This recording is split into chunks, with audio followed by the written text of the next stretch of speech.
there's other things. But you know something, if you drive it,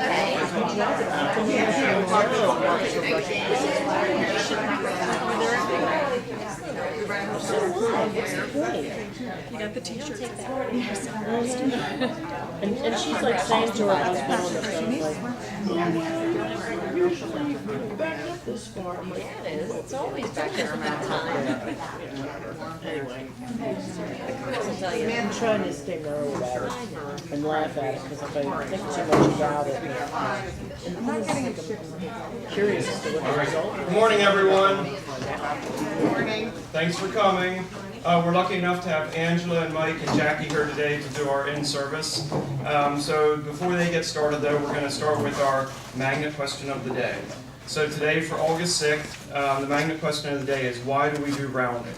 And like it says up there, rounding is a patient-centered process that engenders appreciation and trust. In addition to helping achieve better patient satisfaction scores, rounding has been shown to reduce patient falls. Rounding also decreases call bell usage, thereby decreasing nursing interruptions.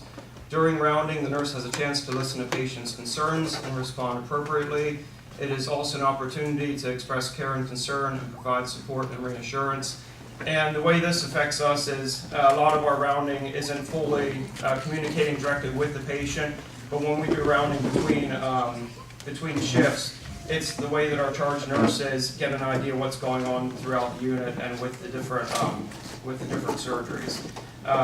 So there is a lot of rounding that is involved in our unit, even though it isn't directly. A lot of it doesn't really directly relate to speaking with the patient. All right. And as we all know, Christian Swanson theory of caring is the one that this is all based off of. All right. And that's all that I have. All right. You're up. I know I'm not in charge. Morning, everybody. Morning. Nice to know there's some people in this hospital that get up and get after everything. I wanted to share a few thoughts about what's coming up in the OR, some things that are going to happen soon, some things that will happen over the next couple of years, the kind of growth you can expect, and then just talk about the things that we need to adjust in our culture so that we're ready for that. The good news is we have a good solid base from which to work. We've got a good surgical team, we got good surgeons, we produce good results, the quality is very good, we're known for that. We don't do enough surgery for a hospital our size. So if you want to look at a community hospital and find out if it's financially robust or not, a robust community hospital is going to have about 35% of their total admissions are surgical in nature. In our case, we have about 27% of our total admissions are surgical in nature. So we need to grow that number. So, it's you can tell me what that means. It's the same folks you see in there. We just need to do more of it. We need more hips and knees and more cancer type surgeries. We have a fairly narrow selection of cancer type surgeries. We took a good step this week with Dr. Gentili joining us to go from a Johns Hopkins faculty member to a surgeon at Chester County Hospital. He was trying to find a place that's more prestigious than Johns Hopkins to work. So we fully expect his volume to go up very quickly, and we expect his volume not just from our own obstetricians. He'll be a regional draw. People will pretty quickly find out that we got the best and the brightest here, and I think we can gather patients from all over the region. So we're working with the surgeons to figure out how do we grow their business. You'll hear in the next couple of weeks, you should hear a lot of advertising about cardiovascular services. If you listen to the radio, and I think there's still people who do that, you're going to hear Clay Warnick talking about cardiovascular services at Chester County Hospital. And the intent with Penn Penn Medicine is to grow the number of surgeries that we do out here. There's not a desire to ship everything downtown. There's a desire to make us the suburban regional hub for surgeries. In about a month, we'll start seeing a pretty significant campaign promoting hips and knees. We'll do a campaign using Penn Medicine brand that promotes our orthopedic surgeons. So we'll continue to do those kinds of things. We'll continue to work with our new colleagues in the city to find niche services that we can bring out to the community.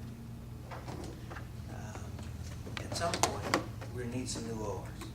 So in a couple of weeks, we start the planning process for that. And we'll look at some old ideas, some old designs of where those ORs ought to be and about what size they ought to be. As we get into the fall, we'll do some projections of our metrics. Okay, we had this many and we grow by this percent, how many surgeries will we do, how many ORs do we need for that? And our goal would be by the end of this fiscal year to have a design of what surgical platform we will build at some point in the future. Still don't know when we're going to build it. If pressed, I continue to say 3 to 5 years. It's about a $100 million project, plus or minus 20. And that's a big number even for Penn. And we're gonna need to do that at the same time that Penn Medicine is gonna build a new hub. So there will be a new patient tower for hub, and that will be in the neighborhood of $1 billion. And so good news is we have a partner that has access to capital. Bad news is we have a partner that has demands on that capital too. So we're in the pool there.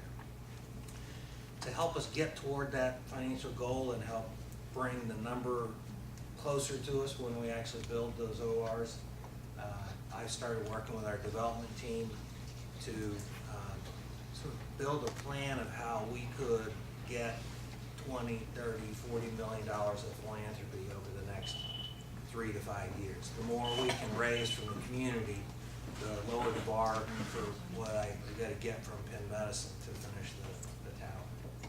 So there's a lot of support for us to get it done. It isn't just me going down there begging. It's the executive team there told us, why don't you put a couple $1 million in this year's capital so we can get that planned and we'll know what we're up against. So I do believe we'll get it done. At some point we got to get an ORIS system in, still got to figure out exactly what the transition is to that, get off paper. In the meantime, we got to change what we can change with what we got. So, can't sit around for 5 years waiting for a new patient tower. So we got to work on what are the things that we can do to increase the efficiency, to increase the flow, to make it easier to get more cases done in a shorter period of time, because as we ramp up the number of cases, I don't think anybody wants to be here at 10 o'clock at night doing hips and knees. We'd like to get them done and get home. So we've got several things going on. With the primary goal of ramping up orthopedics, we have brought in, and I'm sure, I would hope everybody's seen the guy at this point, but Chris Clock is a Six Sigma guy who's been around measuring everything that can be measured about how ORs work. He gave us a sort of a debrief. He's got 100 pages of detail in that. But there's nothing magical about anytime you look at an OR, what do you need to do to make it more efficient for everybody? Getting the first case started on time, getting the turnaround times down, making sure we know where the patient is in the facility, a lot of teamwork. And most people that start working on ORs run into barriers about how we're going to make any changes. And basically the barriers come in the form of what I used to work for Prudential Healthcare when there was a Prudential Healthcare. And we referred to, when you would raise a problem, everybody would give the Prudential salute. They'd go like this. And then nobody ever took accountability for their part of what they needed to change to make things better. And if you start working on OR efficiency, if you meet with nursing, what you're gonna hear is, if it wasn't for those doctors, this place would hum. If you meet with the surgeons, they're pretty sure if anesthesia and nursing just got their act together, there wouldn't be any problem. And if you meet with anesthesia, they're sure it's the surgeons and maybe the nurses. And, you know, the truth is, everybody's working hard. Everybody's trying to work together as a team. But if I say, you know, so I could just decree, we're gonna all start our cases on time. And I'm gonna order you guys to all show up and make sure you're awake. And I'm gonna beat on the anesthesia so they're ready. And then the first time one surgeon's late and we don't do anything about it, then anesthesia is thinking, getting out of bed that early. Okay, I know I got old so-and-so doing the first case tomorrow. I got 15 extra minutes. I got no reason to show up. And then the whole thing slides again, right? So it's gonna take a team effort. We're gonna have to consistently pursue it as a team. We gotta agree on how we're gonna go about it. It's gonna need some executive involvement in that. So you're gonna see me more. Last year, our sort of focus on how can we make something work better was the ED. And the ED is now literally a national model for how to run an efficient ED. Average time from walking the door to see a doctor is in the 6 to 11 minute range. The Penn executives are shocked. And they sent their folks out here to find out how to do it. And Presbyterian Hospital's in the process of implementing our process in their hospital. The last time I saw Prescini statistics, we were at the 97th percentile for patient satisfaction. Top 3% in the country for patient satisfaction. So this year, we're gonna do the same thing in the OR. We're gonna sort of start with a blank sheet of paper and say, what would it take for us to get our satisfaction up into that same range? Most of the time, the patients don't have a clue what's going on, but it's us that are satisfied or not satisfied. So I want us to get our satisfaction where it needs to go. So that sort of brings me to the culture thing. We get a fair amount of data that says there are things in our control that we can change today that would make our satisfaction a lot better. If you look at the culture of safety survey, if you look at the, what is it, the CASAT folks, there's some themes in there that no matter how you look at it, we got obvious work to do in the OR. And it comes down to one of our 5 values, and it's respect. See what this says. Value self, others, and diversity. I'm kind of surprised. I thought we all learned in kindergarten. We got the golden rule. And we're going to treat one another the way we want to be treated. And somehow we're not pulling that off every day in every place in the hospital. And the OR is one place where we got some room for improvement. So we got to do better. We just have to do better. There's no reason for us to come to work and be in an environment that is not respectful, that doesn't feel good to go in there and be with your colleagues. Now, I'm fortunate, honestly, every morning when I get up, I can't wait to get in here. I love being here. I love the people I get to work with. I can't believe I get the privilege of being here and taking care of my community and being with wonderful people to do it. I get the impression maybe not every one of you feels that way. Maybe sometimes you're walking in there and you're thinking, oh, geez, it's either that case or it's this team, or I know I'm going to get the boost from so-and-so again. We just got to stop that. We got to get rid of it. I think one of the reasons, maybe it's concentrated in the OR, and this is not a problem everywhere in the hospital. We got a couple of spots. You happen to be in one of them. I think what you do is a little bit like what I used to do on a submarine. You're all jammed into a tight space. It's not like in the middle of a procedure, if you're irritated, you can just say, but I'm going out for a break. You're stuck with people you may or may not like. It's a little bit like a family reunion. And, you know, we got folks, I don't know what the longest, who has the longest service here, number of years. We got several volunteers. How many years? Stuck in running. Me, 37. 37 years.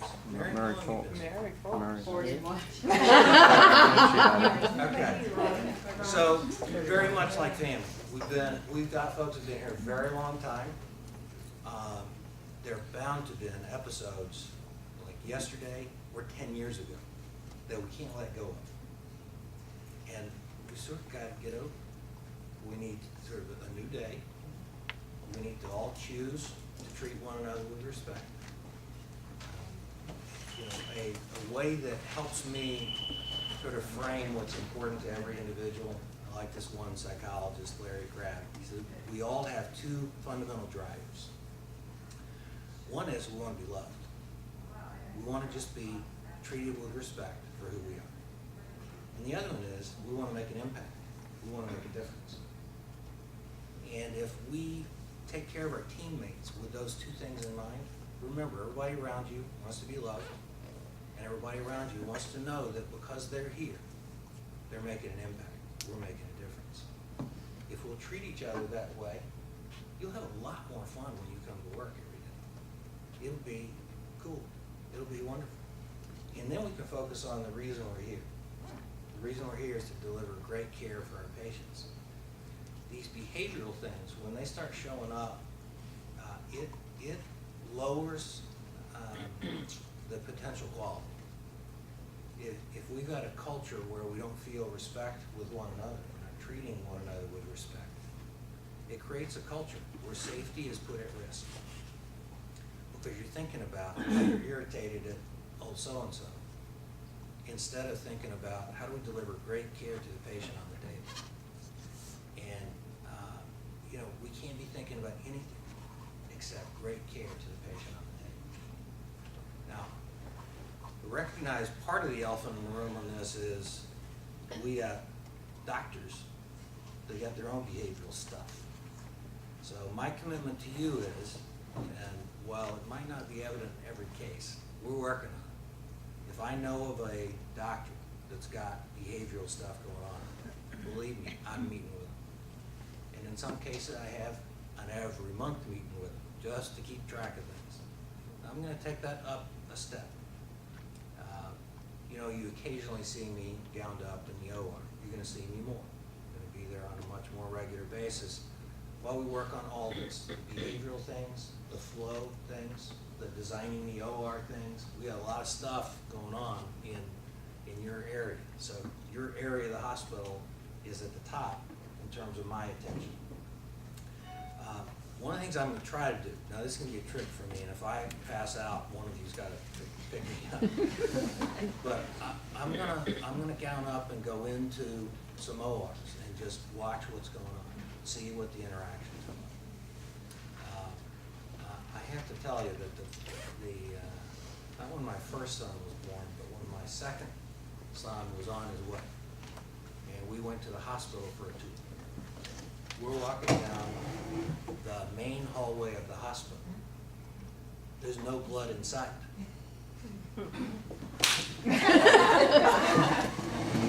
I just went down. I'm not that bad anymore. But they did, when I went in for the delivery, they taped some smelling, whatever it is, to my throats. I have some of those in my desk drawer. Because I just never know. I've gone and watched George Trachtenberg take out some ugly looking mass from some patient, and I did okay for the whole thing. So I'm going to do my best. I may have to step out occasionally, regain my blood pressure. But what I would ask you to do is, anytime we start talking about this, okay, behavior has to change, the prudential salute comes out. Our natural instinct, mine too, is to say, well, I treat everybody with can't wait till so-and-so fixes their stuff. What I want you to do is assume I'm talking to you and to nobody else. Every one of you, go look in the mirror and say, what can I do to make our OR safer, to make our environment more respectful? Some of you do this great. Well, figure out how to share the love. Figure out how to share that with other folks. Some people are just naturally grumpy. They didn't ask to be made grumpy. They're just grumpy.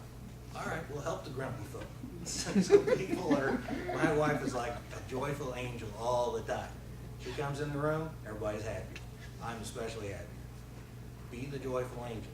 Make the place better, okay? There's no reason for us. We had jobs in an environment where not everybody has a job.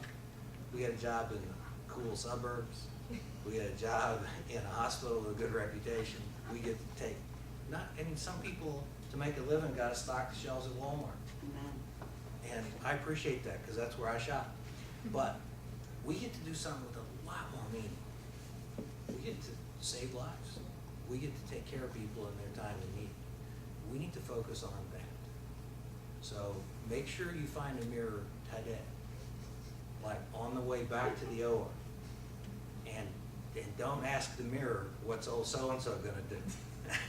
You're looking at old so-and-so. Find out what can you do to make it a better place. We're gonna stay after it until all these external surveys, whether it's NDNQI, culture of safety, until the internal feedback, where you're telling me, you're telling one another, hey, it's better. So we're gonna stay after it. We're gonna slip. We're gonna have some times when we don't do so well. Where I'd ask you to get right back on your horse and make it better tomorrow. Okay? All right. I'm gonna turn this over, I think, to Angie. So what I wanted to talk about is how we're going to help you with some education and training related to respect in the workforce. And it will be mandatory training.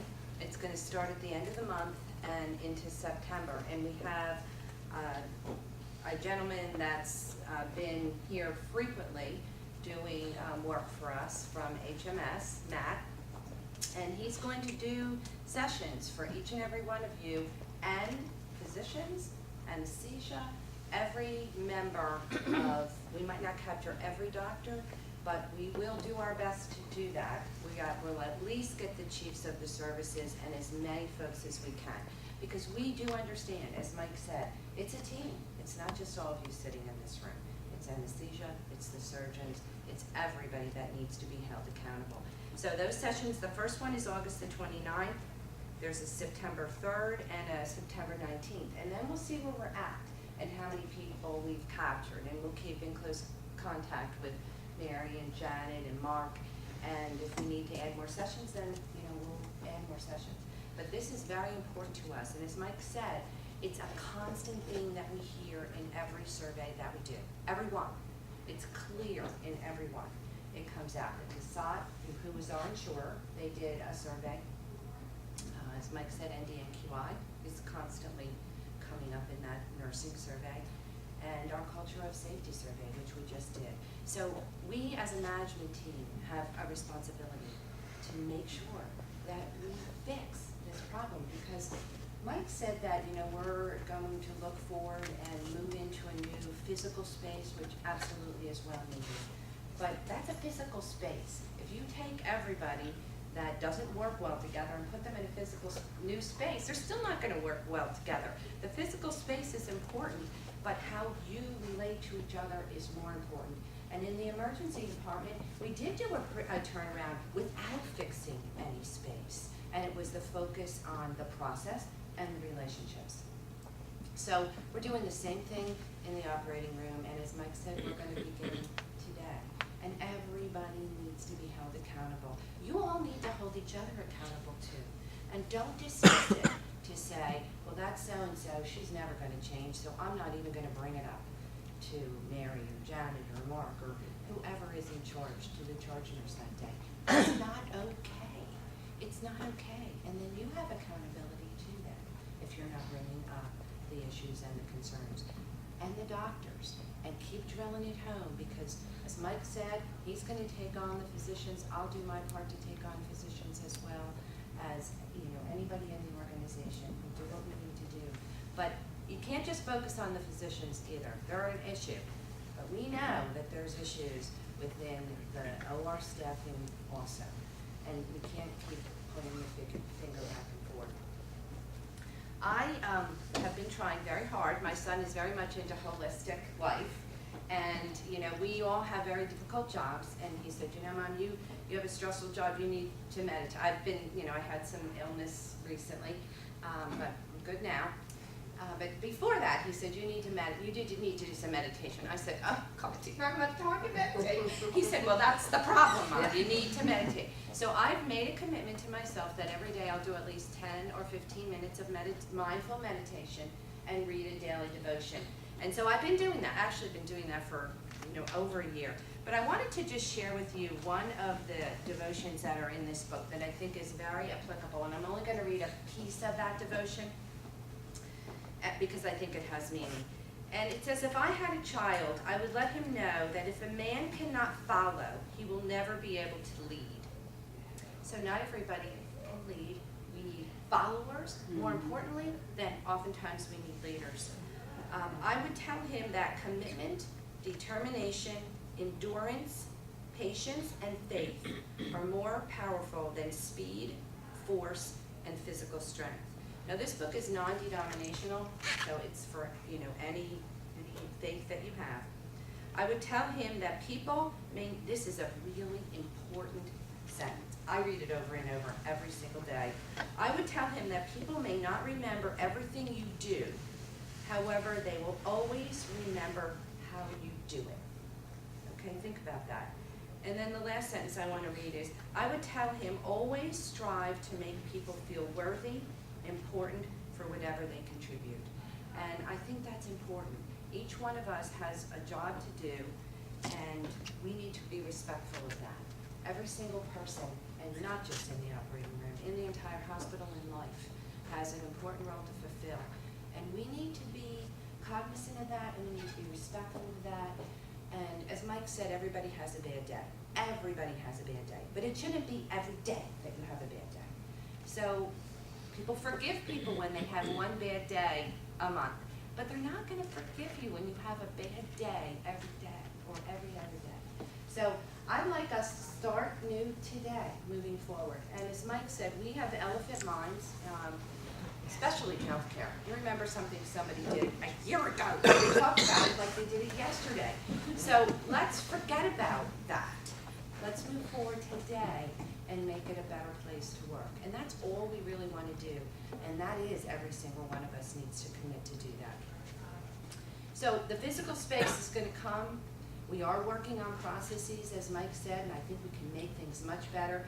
One thing that Mike said, not to correct you, Mike, but that the patients don't know what happens in the operating room. They don't in the operating room, but they do in the ACC. And the families know what happens in the ACC. And when things are delayed, and they're told that they're going to the operating room at such and such a time, and they don't. Sometimes things happen, but we need to communicate to them why that's happening. And maybe it happens less and less if we get better processes. One thing that we talked about, and we really truly believed that, and I believe me, I don't think it's ideal. And when we build a new OR, all of perioperative services are going to be together. But we thought because the ACC is where it is, and the elevator's the slowest elevator in the world, that takes a lot of time to get the patient to the OR. Actually, when Chris Klopp was here and he did his efficiency time studies, that isn't our biggest delay. And we actually do a better job getting the patients from the pre-op area to the operating room than many of the city hospitals do, and they're located closer together. So that isn't our issue. So we have to stop hiding behind the fact that we have terrible facility. We don't have a great facility, but we can make improvements. And there are things that each and every one of us can do to make improvements for our patients and for the families. That's a real stressful time. I'm sure each one of you has either been a patient or has been a family member of a patient. And you're scared to death, and the time seems like an eternity when you're waiting there. So whatever we can do to shorten that time. We're also talking, and this will be probably down the line, although maybe even before we get the new ORs, is, and we've been talking about this for a while, but financially we haven't been able to do it, is to get a Navicare bed board so that, you know, people along the journey can enter where the patient is at that particular time. So when they leave the ACC, they get to the OR, you know, a button is clicked and it's in the family waiting room as well, so the families can know, because sometimes the families think they've been in the operating room for 4 hours and they didn't even get to the operating room, you know, 3 hours, you know, they've only been there for 3 hours. So we need to be better communicators as well. I think that's all that I wanted to say, just to let you know that we are definitely aware of the situation. Many surveys are saying the exact same thing. If one survey said it, you could say, okay, well, it's a couple people, but not when every single one says the exact same thing. So we are reacting, we are responding, we are getting some education and training. Each one has to commit to those education and training. And as Mike said, look in the mirror, because we all have something we can do to improve. Every day, I think there's something that we can do to be a better person and a better teammate. So those start at the end of this month, that training. And let me just make sure that I talked about everything. I think that I did. I think the most important thing that you take away from this is we are committed to making it better, and for everybody, and every stakeholder is going to be held accountable. You have got to bring forward, though. You have got to bring forward when there's issues, because if you don't bring that forward, it's hard for management to know. So please commit to do that. Any questions for Mike, myself, Jackie? Did you want to say anything? Just a couple of things. Okay, and then, you know, we can take questions. And we'll open it up. Thank you. Absolutely, thank you. Allergies this morning, so I've been sneezing a lot, so forgive me if I do that, but it's important enough that I wanted to spend just a couple of minutes with you. Angela really hit it home when she said everyone is committed to working with you and helping make it a nice work environment. Hope you don't mind my saying, Mike Duncan's on vacation this week, but he said he's coming in early this morning because it meant enough that he wanted to sit and work with all of us to make this better. Met with our leadership in the operating room and surgical services and said, it's got to be a new day. We have to hold each other accountable. I don't care if Jackie has worked here for 20 years and Jackie misbehaves over and over and over again. That's not okay. We need to be able to turn that, help the person get better, work on action plans together, and if Jackie can't change, then Jackie can't stay. That's just bottom line, basic stuff, right? You know, a couple weeks ago, I was really blown away, and we talked about this, absolutely blown away. I was so happy. We had one of our coworkers in your department very sick, unfortunately, and you all pulled together and raised thousands of dollars for her. I mean, thousands. I kept looking at this, and I called up, what do they call it, Mary, or I called up Melissa Mendenhall and said, is this number right? Oh, this is amazing. You all pulled together to take care of each other, and I know that's really what you do. You're all very, very good people. It's just we need to work a little bit harder in taking care of each other. Mike said, look in the mirror, take care of yourselves, look here first. We all have to do it. I have to do it all the time. However, if you do see something that happens over and over again, silence to me is acceptance. Make sure you don't accept that. You know, talk to each other. You know, Heather, I noticed you did something really, really well. Let her know when she does things well. But when she doesn't do something so well, you have a permission slip to gently, being kind, firm, genuine, and direct. Talk to Heather about getting things better. This isn't about Heather. Heather's an awesome person, just because she's sitting in front of me. Pull together, and let's just take really, really good care of each other. That's really, Mike, what I wanted to say. This is important that, can we open it up to talk for a moment, Mary? Is there questions, things we want to bring up? I will tell you one thing, and it's true, when we said that we're holding physicians too accountable, and they want to be a part of this. I've spoken to some of them, they're going to the training courses, and I made some personal phone calls and some special invites. Special, you've been requested. Target people. Yeah, and I mean no disrespect, they do an amazing job, but this isn't just us, this is all of us, it takes a team. Lisa has a question. Oh, no, that's amazing. What about a nurse liaison to help communicate with the families for delays and those kind of things? Okay, I can help you with that. I think that that's an excellent idea, don't get me wrong, Melissa, and I work with the nurse liaison. Unfortunately, we're a little restricted with our positions this year. We're not able to add any additional FTEs. If we can figure out how to do that with the people we have, I think it's a perfect idea. And I don't lose that thought, because I do think that maybe next year, if financially we're in a better situation than we're in right now, we, as Mike said, build volume, get more volume here, get more revenue into the hospital, we'll have more leverage to get positions approved.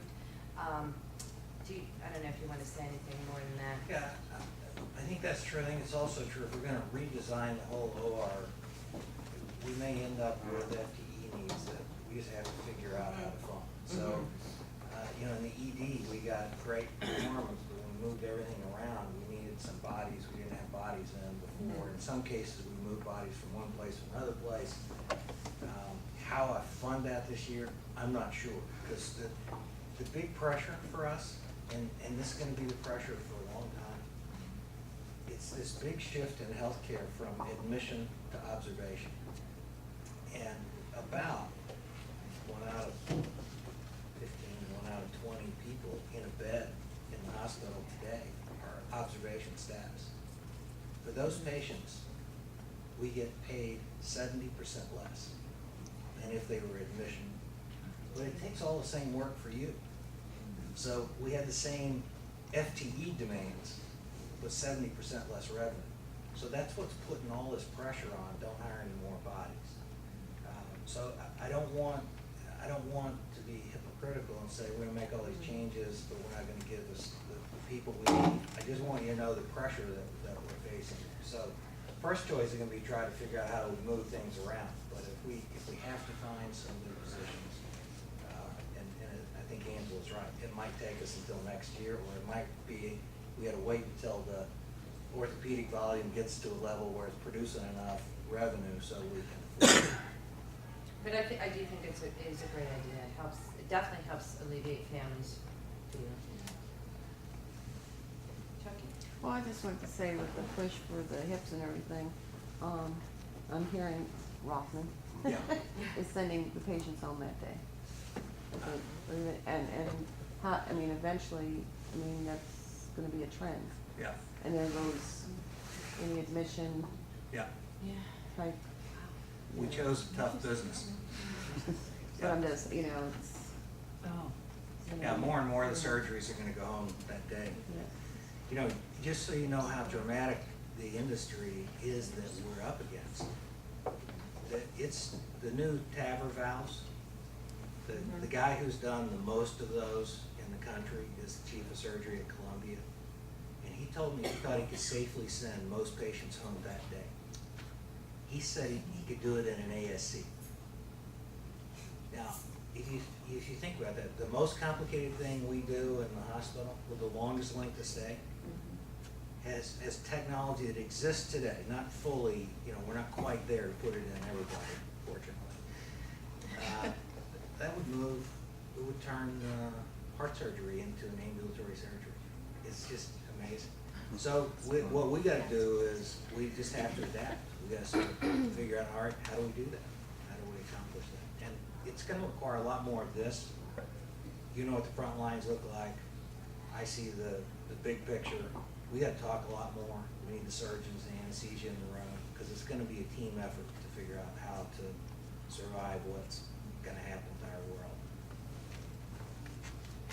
Yes. I actually want to throw out more of a compliment than anything. An area where things I think are going very right. Oh, good. Jen Haynes and Janet Stack have been great. doing a spectacular job, and I just, seriously, I mean, in my specialty, and I'm sure in many others, I've seen so many changes, and with such great attitudes. It's just an Thank innovative, you. like they're That's constantly very thinking. That's really nice, because, you know, we, you know, we're talking about things we need to do a better job with, and thank you for balancing that, because it is a great team. We wouldn't deliver the care that we deliver if we didn't have a team that was a great team. There's improvements that are needed, absolutely, absolutely. But thank you for that, because that was very nice to say, and I'm sure Jen and Janet appreciate it. Thanks. Is this Dr. Weiss, the cardiac He is going to be covering when Dr. Priest is away, and he will be doing emergencies. So it won't be just Dr. Weiss, it'll be Dr. Weiss, Hans Help, Wanger, who is also a physician, a pen physician who operates at Brandywine, and Brian. They're going to be the four physicians that are going to cover Fitz, Brandywine, and Phoenixville, and here. So we won't have another cardiac surgeon that's No, gonna. not at this point in time. I mean, he may do surgery here if there's an emergency and Brian's away, but that's not the goal. Not yet. No, I mean, we're not busy enough to do that yet. Anything else, Ron? Angela, have you considered speaking to us individually on our opinions, the concerns of what is going on in the operating room and how we feel? I would be happy to do that. If you wanted to, meet with me, I'm always open to that. I don't know if you wanted, what you think, Jackie? I strongly encourage that. We're doing that right now with another department. One-on-one is very, very helpful and be very happy to. So anytime we're there. Do that? Absolutely, because we also want to work towards an environment where we can even be more transparent, where you should be able to feel that you could talk about anything without having to always go behind closed doors. So I just meant because you get in a survey conglomerate. Oh, I see. But you're not speaking to us Yes. individually Yeah, to incorporate into True. our survey. Yeah. One thing, Ronnie, we encourage that. We'll be very happy to. We've actually done some of that already with some people in the room, and so. We would be happy to do that. You know, one thing with that though, and I know that it's not everybody, believe me, I know that. But when you get consistent messages over and over in a lot of different surveys, it seems like there's some issue that needs to be addressed. And it's not every single person, but I think everybody plays a part as a good team member. So, but I would be happy to meet with anybody that wants to meet individually, absolutely. Absolutely.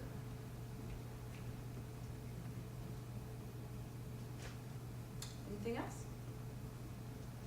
Okay, well, thank you. Thanks for coming. Thank you. Thanks for being attended.